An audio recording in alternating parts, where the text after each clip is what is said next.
5 de dezembro de 2013, São Paulo, capital.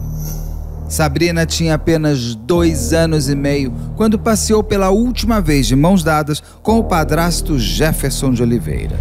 O que ninguém podia imaginar é que em menos de 25 minutos, o padrasto assumiria seu lado mais desumano, indo ao limite onde nem os maus chegam.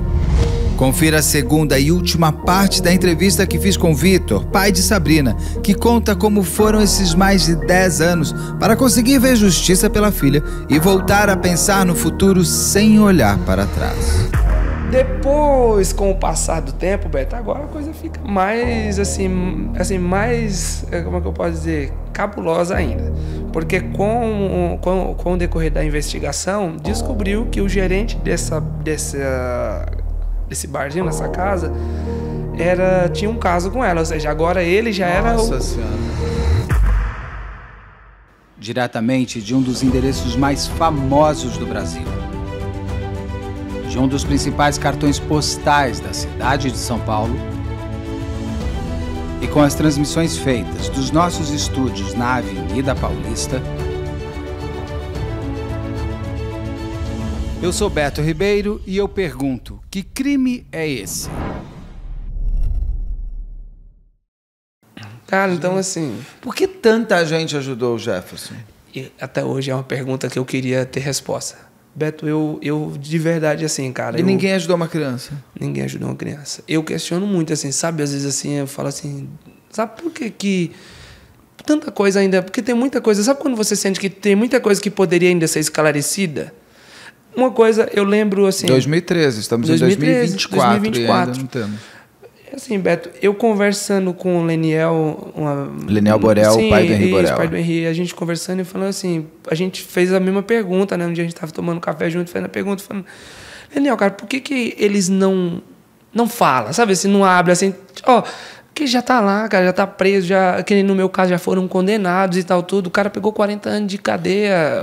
Mas e confirmar o monstro que você é? Eu sempre tenho pra mim que essas pessoas não confessam para não confessarem o que são, não o que fizeram.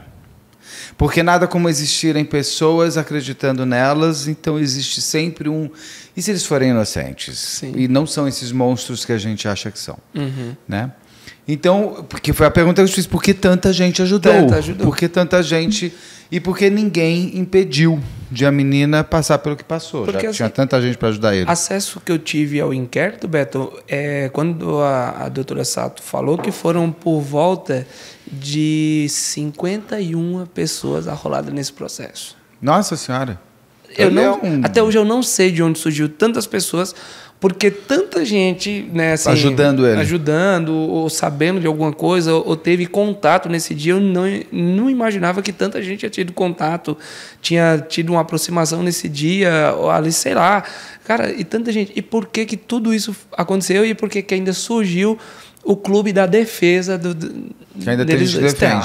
Teve demais. O que aconteceu? Qual foi a dinâmica que a polícia desenhou naquele dia? Vou te falar uma coisa. Naquele dia... 5 de dezembro de 2013. Cara, nosso país, eu não estou assim, questionando o trabalho da polícia. O trabalho da polícia é excelente, né? Mas assim... Mas às vezes a gente pode questionar, faz parte. Poderia ser melhor em alguns aspectos. Por exemplo, aconteceu o crime, o delegado na época estava com ele preso lá, conversei com o doutor trabalhou com a tese o seguinte, um homicídio qualificado, um abuso sexual, né? Enfim, um crime de pedofilia, enfim. Ali temos um suspeito preso. Embora ele tinha ali a suspeita com a mãe e tal, tudo, mas não era muito interesse ali. Eu percebi, tá? Essa é uma percepção minha, que não era muito interesse ir mais a fundo nisso aí. Quando que surgiu esse tanto de pessoas arroladas no caso? Eu me lembro que foi quando aí o caso tomou uma proporção maior, que foi quando eu recebi o contato do Márcio Nakashima com a Marta Consoli, né? Que entraram em contato, falaram, não, a gente vamos para cima. Na época, a Keiko Ota, Sim, do Ota, eu entrevistei o pai e a mãe mas do eles Ivisota. fizeram uma passeata comigo, assim, foi um negócio, eles... Eu entrevistei aqui, inclusive a entrevista com a Marta, a mãe da Bianca, eu acabei de descobrir que é Consoli, não Consoli. Sempre falei Consoli, o caso do Bianca Consoli tem muitos materiais aqui. Eu tenho também o caso comentado da Messa Nakashima. Eu já entrevistei outra vez o irmão da Messa, conheço também, a luta dele. E os pais, eu acho que a última entrevista que o pai do Ivisota fez foi para mim, em um outro momento. E foi muito forte a entrevista que ele me deu também. Eles foram um suporte. Que ele morreu, né? Morreu, eles fizeram, assim, me deram um suporte muito grande. Cara, então, a gente fez eventos, fizemos, assim, passeatas e até panfletos, as coisas assim. Eles, sabe, me ajudaram demais. Muito para chamar atenção. Para chamar atenção mesmo assim. Então, quando teve esse impacto ali, aquela repercussão ali toda, aquela pressão, foi na época que... Foi justamente no dia 3 dias depois, quando ele foi solto. Porque aí, dia 5 de dezembro, foi o crime, né? 2013, dia 5 de dezembro. Quando foi no dia 21 para o dia 22, foi no dia 22... foi negada a prisão preventiva dele. O segundo delegado foi pessoalmente lá no fórum e tal, e foi negada. Por quê? Qual foi? Que era um réu primário. Emprego fixo ele não tem. Eu ia te perguntar, antecedentes? Não tem. Ele não tem antecedentes criminais. Aí era um réu primário e tal, embora tivesse, né, um histórico ali, mas nada aquela coisa que foi, segundo não tem flagrante, nunca não teve uma passagem. Enfim. Então, a doutora entendeu Elizabeth o pensamento dela. Não, a juíza do caso, né? Entendeu, segundo o entendimento dela, que não haveria um risco para a sociedade. Ele não confessava? Não tem nada a ver. Não, ele fala o quê, o Jefferson? Que estava lá, colocou ela para dormir e quando foi olhar ela no quarto dormindo, ele saiu para tirar uma roupa do varal. Quando foi olhar ela dormindo no quarto, né, que é o padrasto bonzinho, né, deixou lá, cuidou da bebê, deu uma comida para ela, colocou na cama para dormir, né, ninou, foi tirar as roupas do varal. Aí, né, o sexto sentido de um bom padrasto foi lá, entrou no quarto e viu que a enteada estava colocando sangue pela boca e pelo nariz. Já? Nossa Senhora.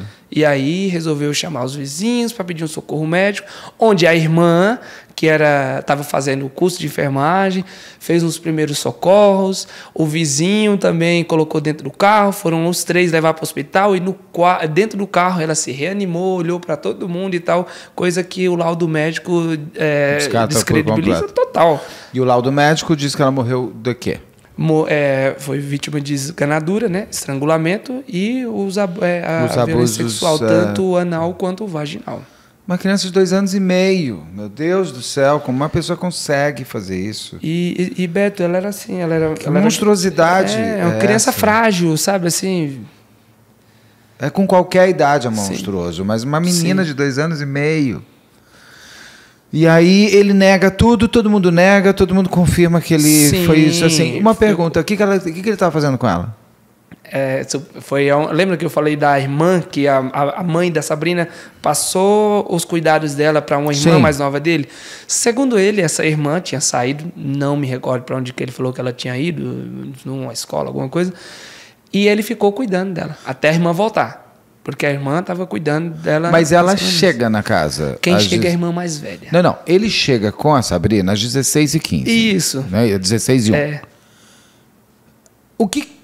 Quem cuidou dela até às 4 da tarde? Então, isso daí é a pergunta porque que eu me faço. A genitora da Sabrina, ela vai trabalhar, acredito. A história foi assim, a história narrada por ela. E por ele, assim, não bate, tem muito ponto de contradição, mas basicamente eu acho que eles tentaram, assim, vamos falar a mesma linha. E a linha foi o seguinte, ele estava com ela... Que era uma quarta-feira. Exatamente, ele estava com ela lá na casa dela, tinha dormido lá já, tal, enfim. E chegou o horário dela trabalhar, Tava chegando o horário dela trabalhar e tinha que levar a Sabrina para casa dele, lá ela onde trabalha a irmã... que horas? Ela, acho que entrava 12h, 1h. Tá, mas... E tinha que levar a Sabrina para casa dele, para a irmã cuidar, segundo eles. Que era a coisa que não chegou ao meu conhecimento. Que ela Mas aquele casal de amigos de vocês confirma que ela já não mais estava cuidando da Sabrina. E também só confirmaram depois do coisa. Por que confirmaram depois do crime? Porque eles ficaram, na época, chateados comigo, porque a gente sempre teve amizade, e na mente deles, eles não ficaram chateados comigo por eu ter autorizado tirar ela de lá. Porque ela pergunta, o Vitor deixou? Ela falou, deixou, claro que poxa, deixou. O Vitor não tem consideração pela gente. E a gente não teve... E eu vivi uma rotina muito corrida e tal, tudo. Enfim, a gente... Sabe aquele tempo que as pessoas que a gente vê no final de semana? E como eu te falei, foi um período de 1 semana, foi muito rápido. Então... teve essa dinâmica, segundo eles, né, que ela chegou ao horário do trabalho, aí ele foi levar para casa dele, para a irmã cuidar, e a irmã teve que sair, e ele ficou lá, né, tendo os cuidados dela, sendo tutor dela ali. Até na casa da mãe dele. Não, peraí.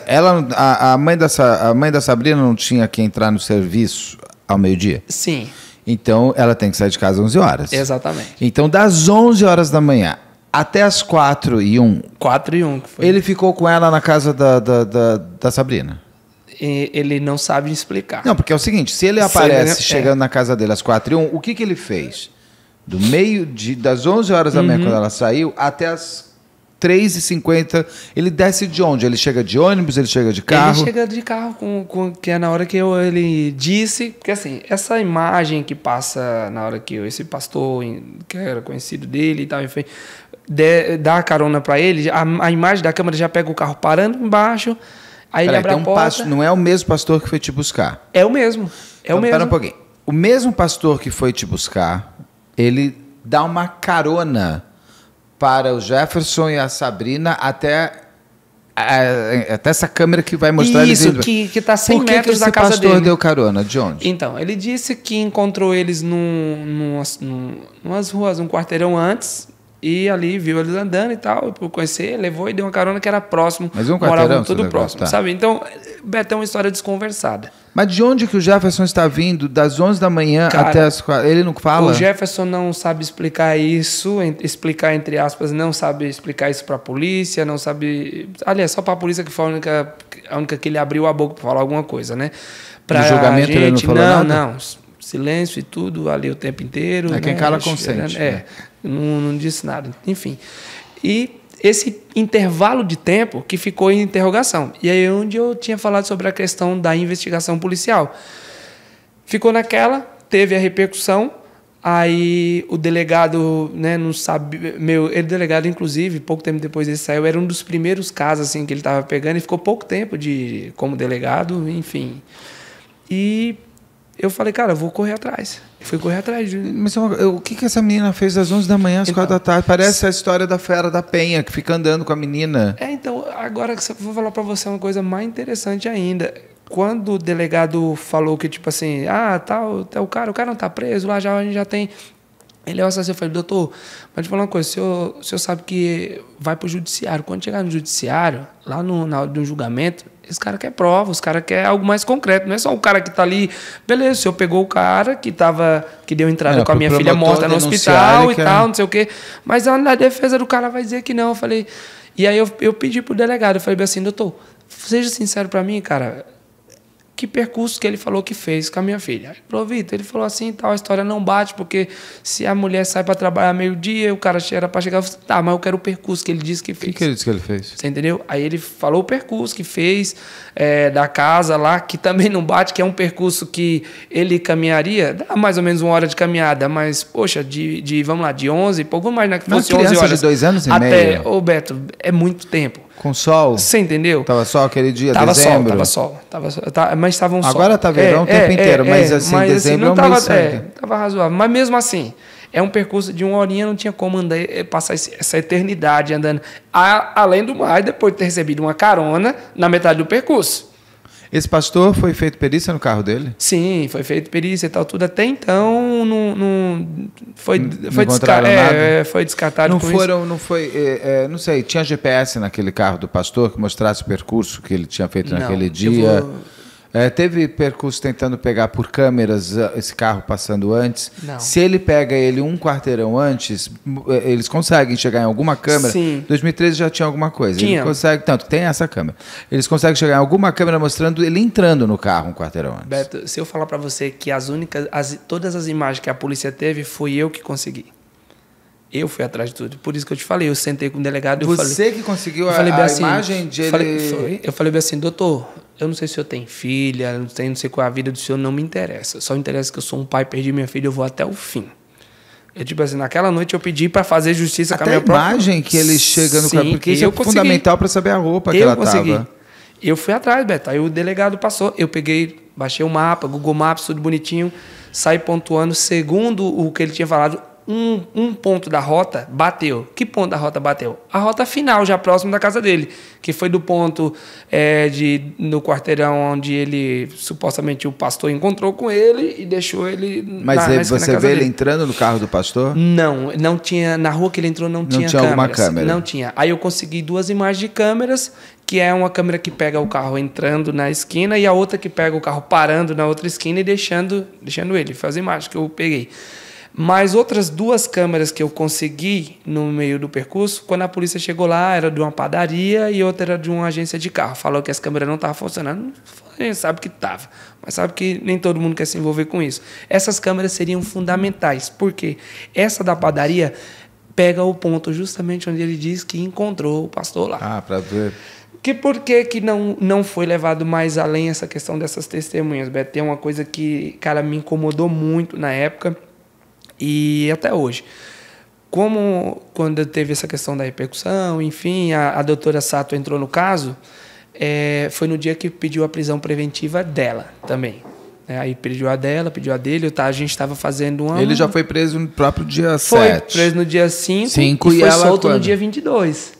De dezembro? Ele foi negado a prisão preventiva. Você vai me trazer isso aqui, mas antes da gente saber que ele foi solto, ela foi presa que dia? Ela foi presa em janeiro, acho que foi dia 14 de janeiro. E ela ficou muito tempo presa? Ficou. Ela ficou até o julgamento, e do julgamento foi em 2017. Acho que foi em 2016. Ficou 4 anos presa. Ficou. E aí, quando foi julgada, ela já saiu no mês seguinte, porque, tipo... Já cumprido, já. E o que acontece? Ela foi, por mais que ela foi feita a representação contra ela e tudo ali no crime, na época o juiz do caso não aceitou a representação contra ela. A promotoria fez a representação e tal, tudo provando os fatos. Ele não pronunciou. Imagens, áudios. Eu tenho documentos gravados até hoje, áudios que eu de conversa dela e falas, enfim, que na época eu liguei pro celular e conversei com ela. Depois do crime? Sim, depois do crime. E gravei. Aí o delegado, o advogado falou que não podia, né? Então, porque é ilegal, enfim, ficou naquela, né? Então, não pode. Não podia. Aí, por isso, o juiz não aceitou, porque disse que isso não poderia ser utilizado ali. Porque não falou, então, enfim. Só se fosse. Só se o delegado tivesse pedido, o juiz autorizado. Essas coisas têm que ser feitas dentro da lei, porque senão ficam provas que não vão poder ser usadas. Esse é o ponto. Beto, um ponto nesse caso que, assim, até hoje... Não teve gravação das conversas da mãe da Sabrina? A polícia não pediu? Pediu. Teve gravação, eles quebraram o sigilo do telefone, né? Enfim, segundo eu soube, eles quebraram o sigilo do telefone. Tinha muita prints de conversa dela com outras 2 mulheres que ela falava que agrediu a menina, que não sei o quê, sabe assim, ela mostrava a imagem, ela tinha uma confiança com essas pessoas que foram arroladas como testemunhas, e essas pessoas, quando pressionadas ali pela polícia, cederam ali prints de imagem. Eu não entendo por que não foi aceito, sabe assim, cara? Tem o seu trâmite ali. Sim. Mas aí a gente não sabe por onde a Sabrina andou? Não. A gente sabe que ela entrou na casa, ela foi... a perícia conseguiu constatar que o local foi mexido, sim, mas conseguiu encontrar vestígios do que aconteceu da Sabrina dentro da casa? Não, nada dentro também. da casa nada. Então, assim, quais foram as provas que foram fundamentais? Essa imagem é fundamental, que foi você que encontrou. Você tem essa imagem ainda? Tenho. Você me dá essa imagem para eu mostrar dele entrando? Você fala da imagem da câmera? É. Não, foi da polícia. Ah, tá. Você foi não pegou. Não peguei. Pena. Foi imagem. Quais são as provas que dão sustentação que ele tenha feito? É o próprio laudo médico? O que dá? O laudo médico... Então, o laudo médico em si, na época, não foi encontrado DNA. Dele? Não foi encontrado DNA. Inclusive, cara, a coisa se torna muito bizarra. No laudo médico aponta que as penetrações nela foram por objetos. Não se sabe que objetos. Então, o que acontece? Houve um requinte de crueldade, houve uma maldade ali muito grande por cima, deixou bem claro que quem fez tinha muita raiva. Sabe se pelo menos ela já estava morta quando ele introduziu coisa nela? Não estava morta, Você cara. De acordo com o laudo, o médico falou para mim que acredita que houve o abuso e depois ele terminou de tirar a vida dela. Não era. Cara, bem difícil. E esse homem é novo. A polícia tem uma imagem que o delegado não me mostrou na época, não quis mostrar, que fala que na hora que ele sai desse socorro, uma outra câmera que essa polícia pegou, porque era uma câmera mais evidente de rua, de um poste de uma farmácia, que eles passam com ela mora no braço dele já. Né? Então, ou seja, que aí põe no carro para o socorro. E aí você tem essa situação toda que você vai descobrindo, a mãe da Sabrina ainda solta, você falou até que gravou coisas. Você começou a conversar com ela, ela não queria escândalo, ela não queria justiça, porque Deus não é isso. Ele. Ela queria defender ainda ele para você, falando que ele não tinha feito nada? Foi. Ela defendeu, inclusive, assim, ela tentou sustentar essa tese de defesa até um certo ponto. Mas quando ela lê o laudo que a filha dela morreu, ela tem o quê? Nada. Para ela, nada. Inclusive, quando essas conversas que eu comecei a conversar, quando eu comecei a falar com ela por telefone, né, e puxando ali, ela começou a abrir o histórico de vida dele ali, falando... A polícia não pegou o celular deles para ver as conversas entre os dois? Beto pegou, vou te explicar o que aconteceu. Eles pegaram o celular dele na época, ele não tinha celular, ele tinha um celular lá que ele disse que quebrou, então até então quando não tinha celular, então não teve o que fazer, sumiu, sabe-se lá, deu fim, alguma coisa. O celular dela estava na mochila. Tinha, então, ou seja, eu não sei. As roupinhas dela não foram encontradas também? Não, nunca foram encontradas, que as roupinhas que mostram ali e tal, que poderia ser... Então, que eu fiz muitas perguntas seguidas, vamos na primeira aqui mais rápido. O local mostra que foi todo mexido. Sim. A roupa que ela chega no hospital não era aquela da câmera. Não era da câmera. Ela foi lavada. Sim, foi lavada. Em 24 minutos, ele se viciou, sim, matou, angariou pessoas para ajudar a resolver. Tudo bem que a lavagem do local pode ter sido depois. O delegado acredita que alguém ficou na casa fazendo esse depois. Processo. Né? Mas lavar ela precisa lavar sim, antes. E a questão que ele falou que deu banho nela, Como né? uma pessoa defende um monstro desse? Gente, assim, se fosse meu irmão, eu sou o primeiro a entregar ele para a polícia. Eu vou perguntar, eu fico me perguntando uma coisa. Foi só o microfone, só faz assim. Se uma criança morreu, acabou de estar ali, passou mal. Vamos imaginar que no mínimo, na menor hipótese, passou mal. A criança acabou de passar mal. E você está vendo a criança colocando sangue para fora. Você vai dar banho numa criança para levar para o hospital? Correndo. Pelo amor de Deus, então assim são as coisas que não batem. Então, houve esse negócio, vou dar banho e tal, e o dar banho para quê? Então a gente sabe que foi tudo muito rápido. Uhum. Aí eu te perguntei se você continuou conversando com ela, você falou que ela defendeu. Defendeu. E aí, como que você... Não, ele não, jamais ele faria algo desse tipo e tal, não sei o quê. Eu falei bem assim, o cara tá preso. E isso, ela ainda não tinha sido presa, né? Foi antes de acabar a prisão. Você perguntou para ela esse laudo médico aqui com a sua filha? Não. Ela falou bem assim... Não aconteceu? Não, ela já tinha, na época, ela já estava com advogado, já tinha constituindo que ela não é boba. Então, o argumento, que provavelmente foi o mesmo argumento, provavelmente não, foi o mesmo argumento que a defesa dele e dela apresentou no dia lá, né, do julgamento, né? Porque, foi assim, como teve essa questão da penetração por objetos, ela veio argumentar, Beto, como você prova que foi ele que fez isso com ela, sendo que não tem DNA dele? Só que isso é fala repetida de advogada. Lógico, ela não sabe nem você fazer entendeu? essa frase. Ela não sabe nem... pessoa que largou... Não, mas é uma coisa. Uma mãe, ela não quer saber quem matou a filha dela? Nunca teve esse interesse. Ou ela acha que a filha dela não foi esganada, eles questionam o laudo. Quando perguntam para ela, a sua filha morreu esganada. Ela não questiona nem a esganadura? Não. Nada, esganadura. Então quem esganou? É questão de falar que... Tá, ela pode dizer que não foi ele, mas ela não quer saber quem foi, ela nega que foi um assassinato. O laudo está lá provando que havia cicatrizações antigas.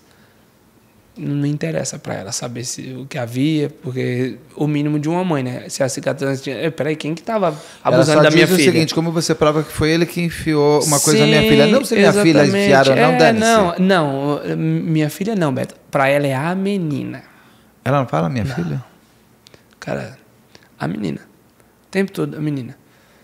Então, ou seja, ela direcionava... Lembra que eu te falei de uns prints das imagens, de conversas dela com amiga? Ela se relacionava, se dirigia à minha filha com essas amigas. Para essas amigas como a cria. A cria, assim que a mãe tratava. A cria. Afeto, carinho, todo mundo que foi do nosso convívio, as pessoas que realmente entenderam toda a situação, estavam ali, pessoas que inclusive foram testemunhas, né? Fala, ela nunca esboçou um carinho, por isso que eu te falo. Aí as pessoas falam assim, mas por que não entregou a guarda? Por que não entregava a guarda? Porque é aquela... É a sensação sabe assim, ela é uma pessoa bem... Eu gostei que o Leniel Borel falou muito no dia do podcast lá, né, com os meninos, sobre a questão do narcisismo. E eu nunca tinha me aprofundado muito nessa questão. E depois daquele dia eu fui, né, entrar ali estudar mais sobre o assunto. Inclusive, depois fiz algumas perguntas para ele sobre isso.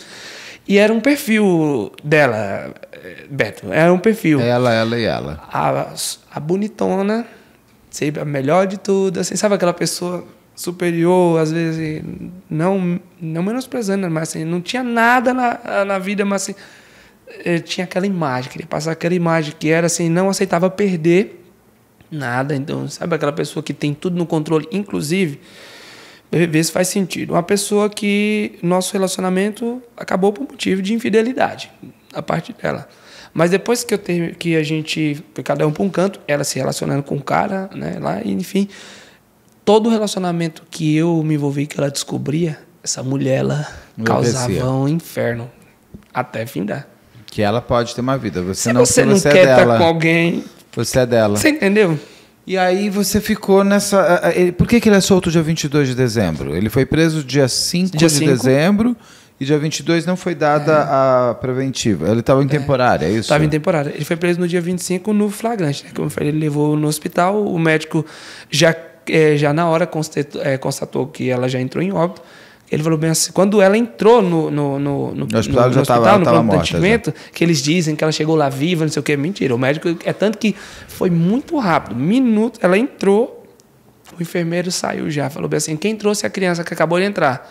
Aí, aqui, falou bem assim, tinha a polícia militar lá, falou bem assim, ó, deter todo mundo aqui que está envolvido, trouxe essa criança, porque essa criança chegou morta, e a morte dela é suspeita. Porque como ela chegou já sem pulso, sem respiração, automaticamente eles cortam a roupa para fazer ali. Eu conversei com a enfermeira do dia, conheci essa enfermeira, ela fez questão de me conhecer tempo depois e tudo. Eu sou a enfermeira que atendeu sua filha e tal. E até um momento assim, de emoção, que ela se emociona muito. Ela falou, quando cortamos a roupa dela, assim, que a gente viu, ficou evidente que aquela menina tinha sofrido, né, sabe assim. E aí ele é solto dia 22 de dezembro. Sim. Ele fugiu? Ele se escondeu, né? Não fugiu, não chegou a sair de São Paulo, mas se escondeu. Ficou foragido? Não, porque ele não era procurado. Não era procurado. Ele ficou escondido porque teve repercussão, por ser, com medo ele morava numa região de comunidade, então ele não voltou para a comunidade, porque teve aquela questão, que aí né? Tem a sua própria lei. Exatamente, tem o poder paralelo, enfim. 2 anos e meio. Exatamente, então teve todo esse agravante. Até onde eu sei também, rondavam a casa dele e tal, né? Enfim. Então ele se escondeu. A mãe dele saiu em defesa, a irmã, continuaram defendendo ele? Todo mundo, até o fim. Tá. Não, é o Anjo, não, meu filho, não, meu irmão, não. Então, beleza. E quando eu conversei, inclusive no dia que o delegado me ligou. Era 12:15. O delegado falou bem assim: oi, Vitor, tudo bem? Aí eu falei, na medida do possível, doutor. Eu falei, o que é que o senhor tem de notícia boa para mim? Ele falou, boa não, tem uma notícia ruim. Acabei de soltar o Jefferson há 25 minutos atrás. Ele tive que liberar ele pela porta da frente. Surtei, cara. Falei, doutor, eu fiquei descontrolado. Ele falou, faz o seguinte, dá um pulo aqui na delegacia, morava próximo, dá um pulo na delegacia, tô de plantão até às 18, a gente conversa pessoalmente, eu te explico o que aconteceu. E lá o delegado foi onde ele destruiu tudo, né? Cara, infelizmente, é assim, a juíza falou isso, aí me deu o nome da juíza. Aí ele falou, vai pra mídia. Tipo assim, eu tava perdido.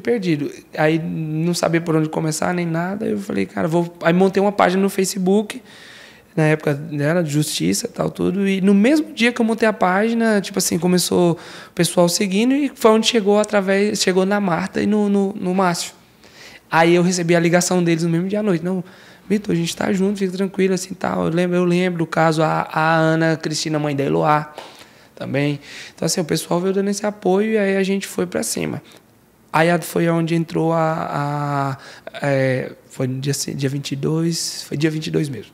Aí a gente fizemos a primeira manifestação no dia 23 para o dia 24, em frente ao Fórum da Barra Funda. E aí, foi dia 23 e 24, foi um dia antes do Natal. Eles foram presos. Passaram o Natal na cadeia, Natal é final de ano. Nós fizemos uma manifestação em frente ao Fórum da Barra Funda. Aí ele foi preso, então ele foi solto 22 e preso... Ele foi solto 5... É isso mesmo, foi solto dia 22 e foi preso por volta do dia... Entre o dia 20... Foi 2 dias depois. Natal ele passou na Natal cadeia. Ele passou, ela também, eu recordo que Natal... Ela também, foi isso mesmo. Porque a gente fez aquela manifestação em frente ao Fórum da Barra Funda e no dia estava...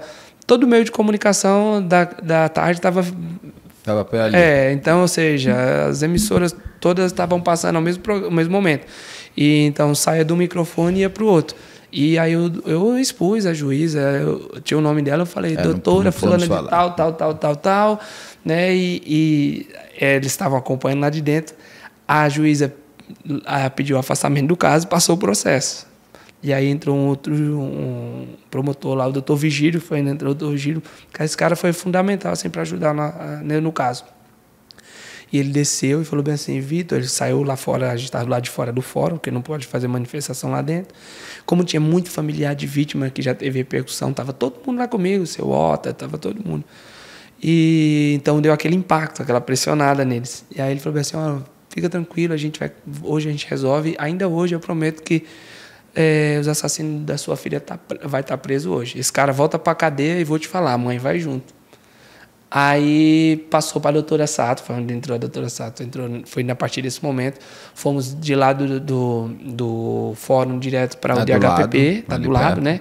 O doutor Vigílio mesmo, que foi com a gente, a advogada do caso também na época que foi constituída pela gente, foi a doutora Patrícia Vega. E aí chegamos lá, a doutora Sato falou, eu vou assumir o processo daqui por diante, enfim. Já estava investigando. Essa parte que eu te falei de mais de 50 testemunhas foi nas investigações do DHPP, porque do distrito local não tinham chegado a tanto disso aí. O cara está preso, está resolvido. E aí eles ficaram presos. Aí foram vários anos de espera pelo julgamento. Sim. Ele nunca confessa. Uma coisa interessante, se eu te falar, no dia que eles foram presos, aconteceu um fato inusitado. O quê? Enquanto nós estávamos na sala da doutora, estava o promotor, a doutora, advogado, todo mundo lá, a doutora Sato ligou para o 92EP para falar com o doutor Flávio, que era o delegado da área, e falou bem assim, doutor, eu estou aqui com o promotor, e assim, tal, e o promotor está com a prisão preventiva da fulana e do fulano lá. E aí, falou assim, depende do senhor, como o processo está rolando aí, tal, a gente está auxiliando. E aí o delegado falou bem assim, nossa, que interessante, sabe quem está aqui na delegacia, nesse exato momento? O padrasto e a mãe da Sabrina vieram registrar um boletim de ocorrência de calúnia e difamação contra o pai por conta de umas reportagens que está passando agora. Mentira. Que estava ao vivo a reportagem. Eles foram pro 92. Calúnia de difamação. Calúnia de difamação. Porque eu falei, expus foto. O pessoal, a advogada falou, ó, é um direito seu. Pode ser que eles recorram, mas você é pai, cara, aproveita o momento e eu tô eu expus. Pela sua filha. Aí você esperou o julgamento, eles nunca confessaram, ela nunca atacou. Eles continuaram namorando, casados? Ou a relação esfriou com a prisão? Eu acredito, como a gente não teve mais contato dos dois. A prisão é fria. Um foi para um lugar, outro foi para outro. Mas quando chega o julgamento, ela entrega ele, ela fala alguma coisa? Ou ela continua dizendo nada? Eles sustentam até hoje, assim, em meio a muitas contradições, tipo assim, basicamente a mesma linha, não é a mesma versão, porque as versões já foram várias, né? Mas assim, cada vez assim, eu acredito que o que eles lembram ali daquele momento, daquela dinâmica base do dia, né? Sair para trabalhar, ele levou para a irmã cuidar, então foi isso. Eu não sei o que ele fez no meio, eu não sei o que ocorreu no meio do caminho. Ela nem acusa, nem defende. Então, tipo assim, aliás, não defende, não, defende, né? Tipo assim, você acredita? Não acredito que ele seja capaz. Mas ela não pergunta quem é que fez? Não ela não pede justiça. Sabe o que o delegado perguntou e as pessoas que estavam, porque eu não pude ficar na mesma sala que ela, né? Perguntou o que ela acha, quem ela acha que fez. Não sei. Eu não sei, como que a mãe não sabe. Então, a gente teve em meio às audiências. Eu nunca presenciei uma audiência, nunca participei da audiência com ela, porque eu tinha te falado sobre a questão deles estarem no 92 no dia para registrar esse boletim de ocorrência. Eles foram presos ali, o delegado pediu a preventiva, ele como autor, ela como coautora, ela foi presa como coautora. Só que ele já não estava mais na prisão temporária, ele entrou na prisão na preventiva e ela entrou na temporária. Nessa temporária, a defesa dela começou a trabalhar, que foi onde eu te falei, para anular tudo que a gente tinha entrado dali de recurso, né?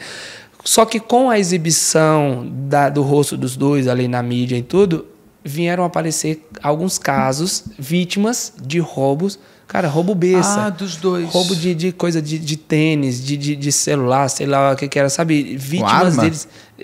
Não diz que aquela coisa que ele simula. Parava na moto, ela estava na garupa e colocava e falava e tipo assim, sabe? Roubava as coisas. E as pessoas reconheciam.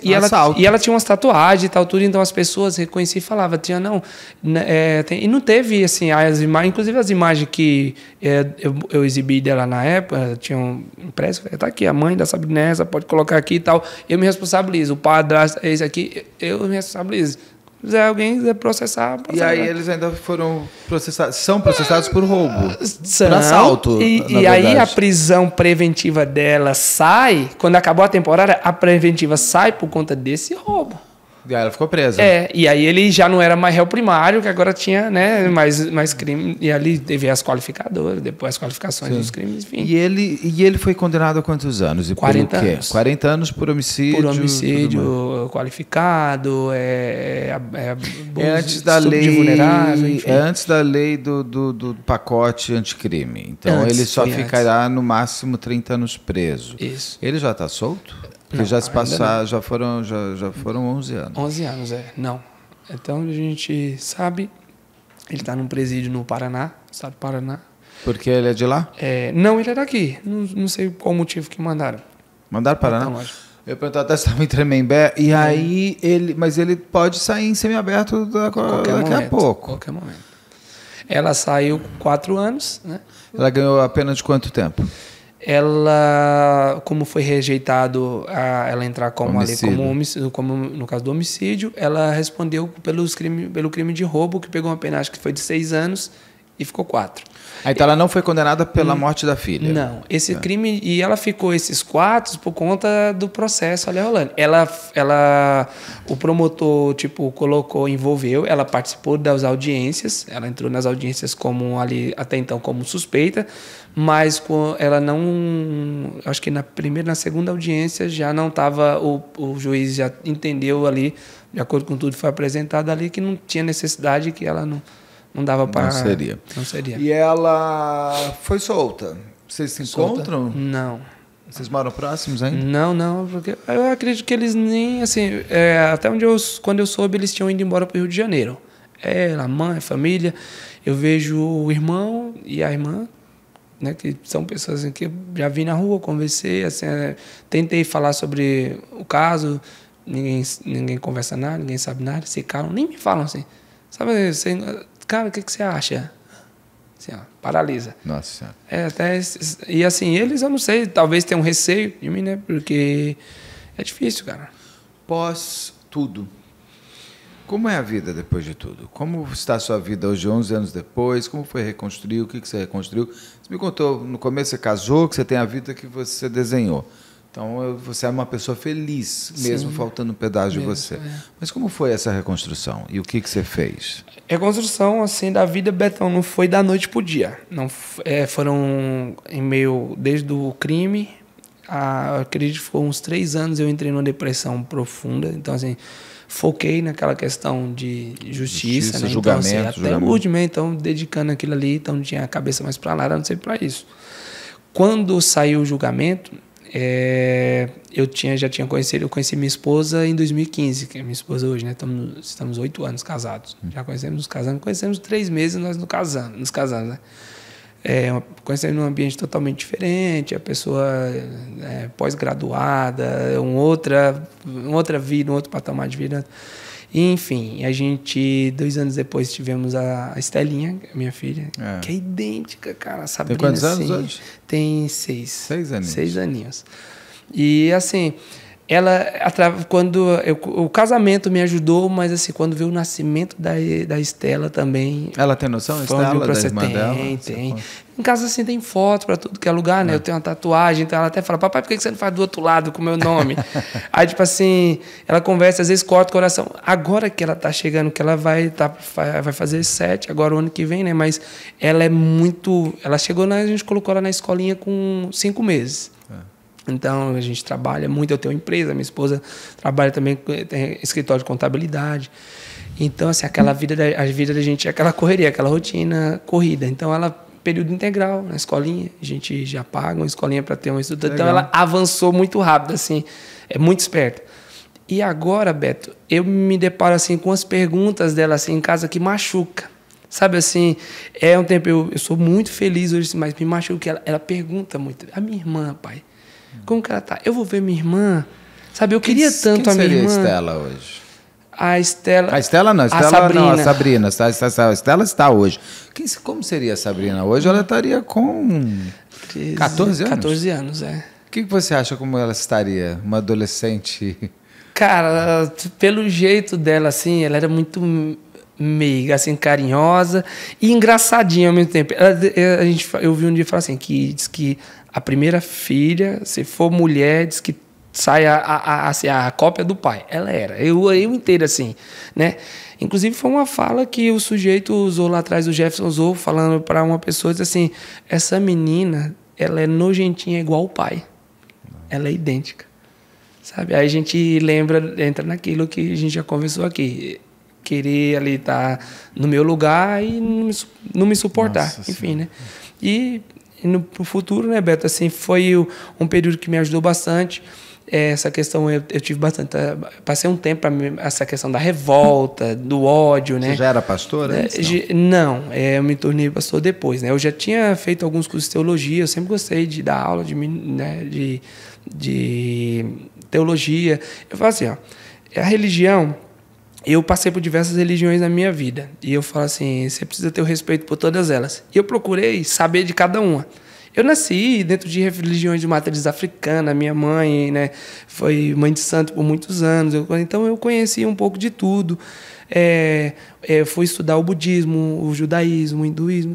Assim, então eu sou fascinado por história. Na verdade, a minha matéria preferida sempre foi história. E eu falei, cara, eu não me dediquei tanto a essa questão de história. Eu falei, vou me dedicar à teologia, porque a teologia você acaba estudando história, química, biologia. Teologia as pessoas falam assim, define a teologia. Eu falo, teologia é a gente falar um pouco das coisas de Deus na ciência. Através da ciência, usar a ciência e tal. E a história. Né? Então, a história. Então, eu sou fascinado com isso. Isso me ajudou também bastante. Tinha um problema. O meu problema maior era a questão do ódio. Né? Demorou muito tempo para mim, tipo assim, libertar desse ódio. É normal do pai.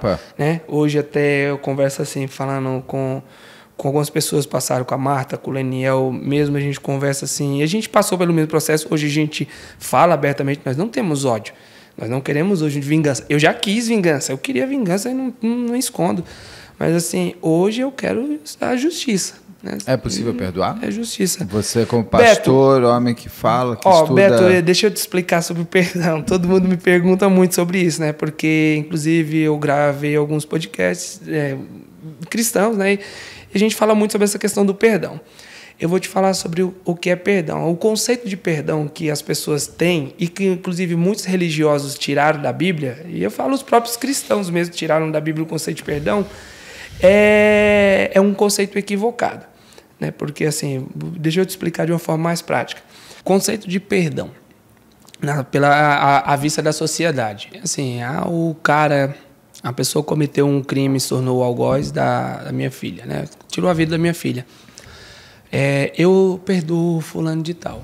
Então, vou fazer o seguinte, a partir de hoje, como eu perdoei ele, eu tenho que trazer ele para o meu convívio, eu vou cuidar daquela pessoa e tal, enfim. E... vamos lá, ao pé da letra, no princípio, a gente está falando de da questão religiosa, não é isso que ao pé da letra está na Escritura Sagrada. Teologicamente falando, eu não vou falar como religião, vou falar teologicamente falando, né?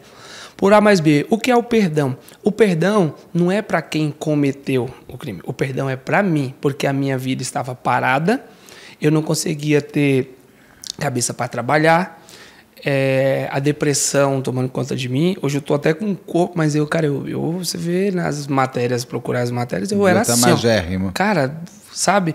E você começa a sentir assim a sua saúde debilitada e daí, assim, só para entender, enquanto era para as pessoas lá estarem sofrendo e padecendo, pelo que fizeram, quem está pagando uma pena sou eu, claro. Por conta da falta de perdão. Então eu estava ali. É um sentimento que, na verdade, a falta de perdão é um sentimento que aprisiona, né? Te aprisiona por dentro. Então, quando eu fui olhar, não liberar o perdão, não é eles que precisam do perdão, é eu que preciso. Porque tipo, você se sente tão incapaz, a gente começa a questionar, e se eu tivesse feito isso? E se não tivesse feito dessa maneira? E quando a gente vai chegar no resultado final, o perdão acaba sendo para nós mesmo, não é para eles. Eu entrevistei o filho de uma das vítimas do maníaco de contagem e ele me fala o seguinte, que ele perdoou, não significa que ele é amigo, que não significa que ele quer, olha, vem aqui, vamos bater papo, não vou dar abraço em ninguém. Não existe isso. Ele falou, eu tive que perdoar, ele me fala, porque o ódio me consumia cada segundo do dia. Amar, a gente ama, não o tempo inteiro. Não. O ódio você odeia o tempo inteiro. Como dizem, o ódio é mais fiel que o amor. Podemos morrer com o ódio dentro de nós. E ele é mais fiel, porque você não se desliga. Não. Então, quando ele perdoou o assassino da mãe dele, ele perdoou não para ele. Sim. Ele perdoou internamente para que ele pudesse ter uma vida sem ódio. Sem ódio. Sem rancor, sem dor, sem peso. Rancor e ódio nos paralisa, nos adoece. Então, assim... Então, resumindo o que é o perdão de uma forma simples e prática e objetiva.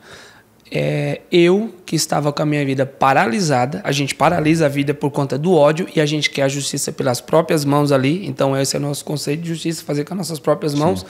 Mas nós temos a nossa justiça para cumprir. Nós queremos fazer, nós não conseguimos, nos tornamos incapazes, nos sentimos incapazes, aliás, por não conseguir realizar. Então, o ódio consome a ira. Aí nós não conseguimos, temos a dificuldade com o perdão, porque a gente quer cada vez mais pôr isso para fora. Quando nós temos esse encontro com o perdão, que eu falo que o perdão é um encontro, né? E ele não é um encontro casual, ele é um encontro que a gente tem que procurar, é aquele encontro proposital. Quando foi conversado a primeira vez isso comigo, tipo assim, sobre perdoar, cara, você ia virar meu inimigo se você falasse de perdão. Você perdeu? Porque um dia um amigo comentou comigo e falou, cara, você precisa perdoar. Aí eu falei assim, perdoar? Eu falei, meu brother, deixa eu falar uma coisa pra você. Quando você chegar em casa, você tem 2 filhas, vai abraçar as 2, a minha tá enterrada. Não fala isso pra mim. Sabe assim, eu me tornei aquela... E eu tava me tornando uma pessoa amarga com as pessoas que estavam ao meu redor. Porque eu assim, Beto, qualquer pessoa que chegava pra falar alguma coisa sobre o assunto comigo, eu falava, cara, eles não sabem o que é minha dor. Tá falando de perdão. Então, hoje, eu tenho cautela de falar de perdão com alguém que acabou de passar por situação. Não, você tem o tempo. Isso leva o tempo tem que curar. Cada um tem o seu. Então, quando eu disse assim, eu vou perdoar, eu entendi, e eu tive que entender eu mesmo, não era a barreira mais B falando, a religião, dizer, não, eu entendi. O propósito, a vontade, para mim, eu acredito em Deus, então o que Deus espera, para quem acredita numa força superior, o que uma força superior espera, não importa, de acordo com a sua crença, toda crença vai falar sobre perdão, qualquer crença vai falar sobre perdão. Quando eu entendi isso, e aí eu falei, então eu vou liberar, e aí eu falei assim, cara, eu perdoo. Aí aquele ódio saiu dentro de mim. O que é o perdão? É eu como vítima, eu vou me colocar como vítima. Você é a vítima viva. Sim. Eu chamo que todo assassinato tem a vítima morta e as vítimas vivas.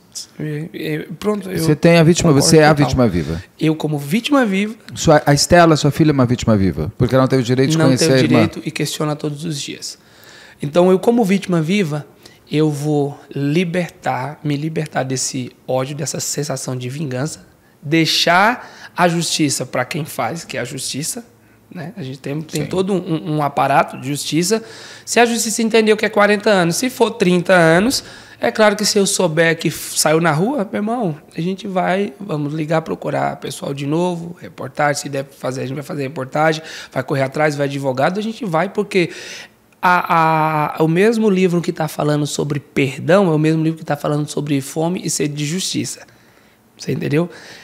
Se formos usar a desculpa de um Deus que tem amor, que espera o perdão de nós, é o mesmo Deus que também espera a justiça. Mas ele vai sair. Sim, vai sair, mas que cumpra. E quando chegar ao ponto... Agora, aí muitos falam, Vitor, e se não cumprir? E se sair, se mesmo você correndo atrás... Ele não vai cumprir. Já me libertei disso. 40 anos ele não vai cumprir. Então, esse perdão foi para mim, me se libertar. Se ele for no limite, ele vai sair com 30 anos. Ele vai sair com 56 anos. Então, o perdão resumido é isso, Beto. É eu tirar porque de dentro de mim. Porque ele pega ainda os 30 anos como limite, ele não pega os 40. Não acredito. A gente tem ciência disso, mesmo correndo atrás. A gente, né, hoje tem diversas... Tem medo? Se ele um dia foi em cima de você por ser você, se a sua filha pode ter sido vítima dele por ter sido sua filha. Você tem receio disso? Beto, receio a gente tem. Mas assim, cara, como um homem, eu defendo minha família com os dentes hoje, cara. Então, a gente tem uma precauções. Eu tenho um ditado, né? Assim, a gente fala assim, gato escaldado tem medo d'água, né? O pessoal tem esse ditado. E é o meu caso. Gato escaldado tem medo d'água. Então, eu tomo precauções. Eu vou falar, assim, uma coisa pra você que pode quem quiser achar que é radical, mas hoje eu não deixo minha filha dormir na casa de tios, de vós. Tipo assim, de ninguém, cara. A minha filha tem que estar perto de mim. Tá debaixo da minha...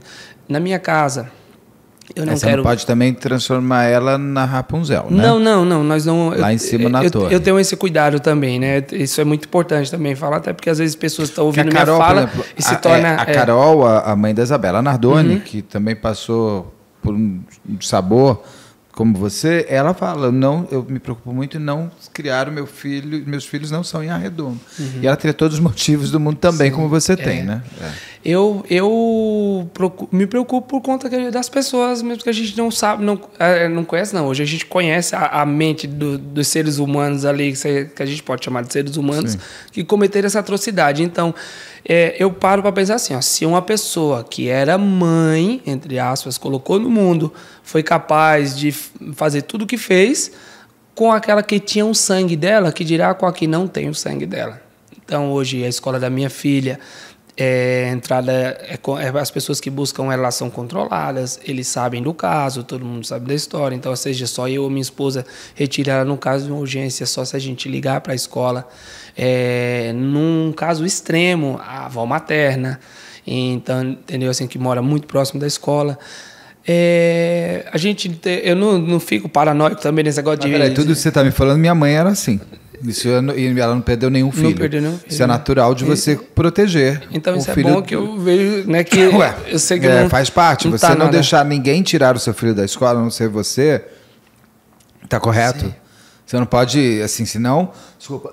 A Fera da Penha que o diga, ela tirou a filha da outra sem autorização. Você querer que sua filha, antes de dormir em algum lugar, você tenha segurança? Qual a dúvida? Você não sabe quem é o pai da filha da amiga dela? Você não sabe se ela tem irmão, se o irmão tem amigo? Como são as coisas? Sim. Isso é um cuidado. Isso e a gente instrui, né, Beto? Eu falo que a Estela, desde os 5 anos, como eu te falei, ela é bem inteligentezinha. A escola também tem um nível de ensino assim, que proporciona algumas alertas às crianças. Hoje, por a gente trabalhar com conscientização, que eu falei, o projeto da Raquel Vivas é muito, muito top lá do Rio de Janeiro.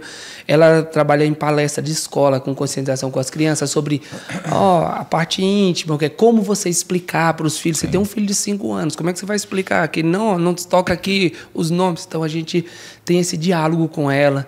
Ela sabe tudo, filho, ó, não pode a pessoa te abraçar assim, não pode a pessoa tocar assim.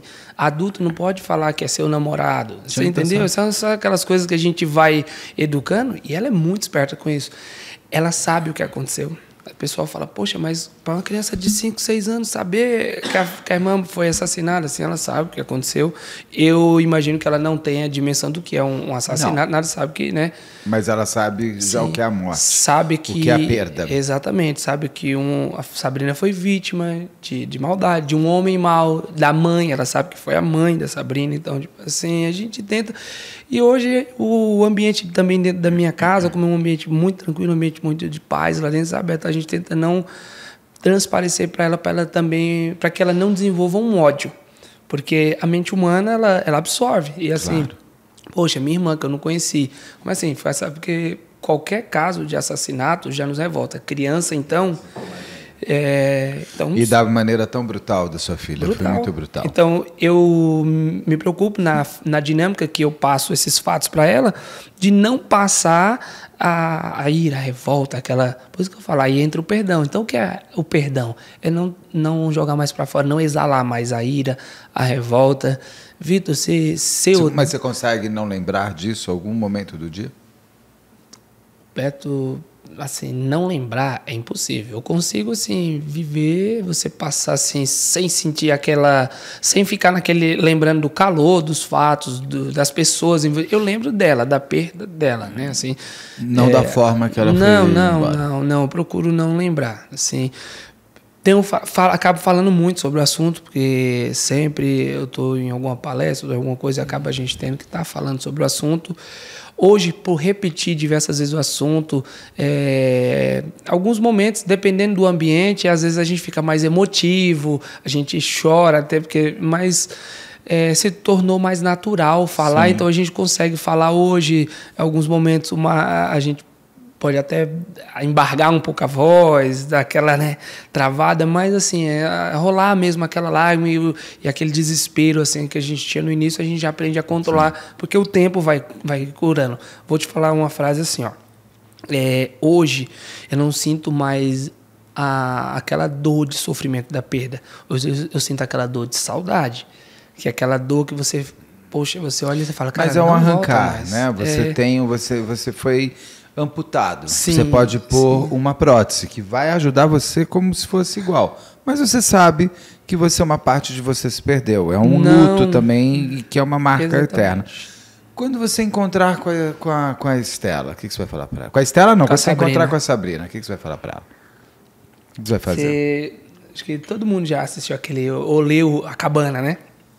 O filme, li, teve o livro, eu sei o que é, mas não li, não vi. Cara, foi um dos livros que eu vou falar para você, eu cheguei a dar esses livros na época para pessoas que passavam situação, tanto livro que eu ganhei. Isso aí. Porque todo mundo que me conhecia, porque dá uma cabana. A Cabana. Tem gente que nunca leu o livro, mas assistiu o filme, que acho que teve Oscar e tudo. Foi um filme muito, muito lindo, muito lindo. Então assim, é uma situação muito semelhante à minha. O pai ali perdeu a sua filha e quando eu li o livro assim, eu tive o primeiro contato na época, eu estava passando com um psicólogo, eles me deram apoio lá no próprio Fórum da Barra Funda, né, e foi bom, me ajudou. E o primeiro livro que eu ganhei foi da psicóloga, da Cabana. E aí li o livro, inclusive assim, é muito interessante, depois eu recomendo você ler e assistir, porque eles têm um outro conceito, uma outra visão sobre Deus, assim, outra que é interessante você... tiraram uma figura de Deus ali representando um pai, até porque o pai tinha um contexto por trás, e colocaram Deus ali como sendo uma mãe. Cara, é sensacional, só você assistindo. E é a mesma trajetória, porque no final o pai vai ter um encontro com o perdão para ter essa libertação. Mas o processo que é maravilhoso, você tem que conferir. Então, eu me recordo tanto da cena do filme, que a gente lê o livro, mas no filme tem aquela cena do encontro com o pai, do pai com a filha, ali, né, no pós-morte, depois dela morta. E no dia que eu tiver cara de frente com ela, eu acho que a minha sensação vai ser a mesma, de não falar nada, sabe? Eu abraço, eu crio o toque. Aquele último abraço seu. E não soltar mais.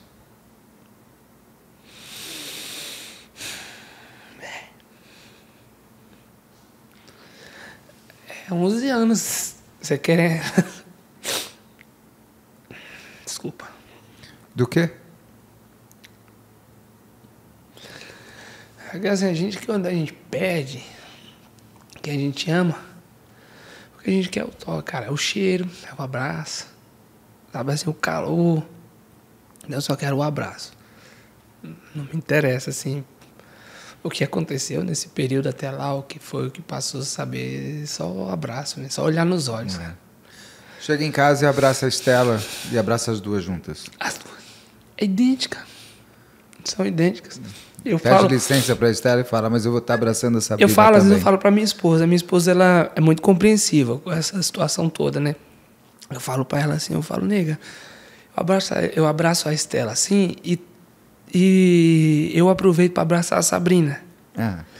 Porque, sabe assim, toda a anatomia delas é idêntica, pele, tudo. Que, assim, a Sabrina, ela nasceu a minha fisionomia, a Estela nasceu e é muito idêntica, né?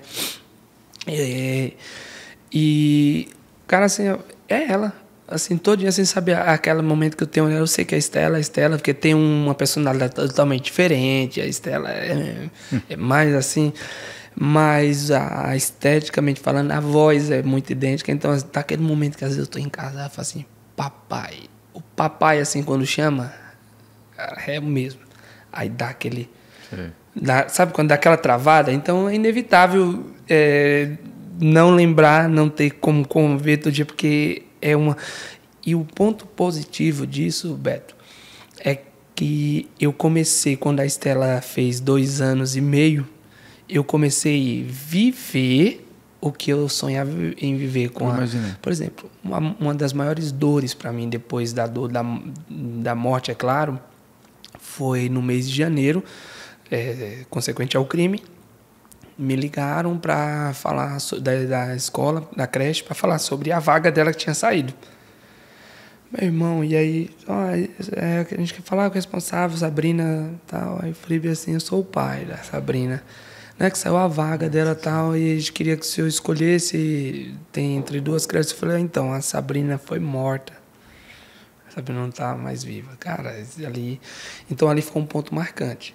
Porque eu almejava aquele dia de levar ela na escola. Então, quando eu fui levar a Estela, ela tinha 5 mesinhos só quando foi, mas foi uma situação assim. Então, hoje, eu tenho uma loja e a escola dela vira assim, o quarteirão tá a escola dela. Então, eu deixo, eu busco, tenho o prazer, sabe assim, minha esposa sabia mais cedo, então a gente acorda, toma um café junto e brinca antes. Eu gosto de tocar um violão, ela gosta de cantar, gosta de dançar, e aí ali sempre a gente tem essa dinâmica de manhã. E vai até a escola e vive demais, cara. A gente brinca de boneca. A gente fala... Vitor, assim, o momento que eu me sinto mais homem da minha vida é quando eu sento assim com a minha filha e brinco de boneca com ela, cara. É alegria. Que os homens te imitem, Vitor. Que os homens percebam o prazer de ser pai, porque o homem, na sua natureza, muitos deles abandonam. E que sua história aí motive muitos pais a brincarem de bonecas com as suas filhas e verem o privilégio que tem de vê-las crescer. E que bom que você está vendo a Estela crescendo agora também. Nossa. Feliz Dia dos Pais para você, que de todos os dias que sejam dias dos pais para você. Prazer te conhecer.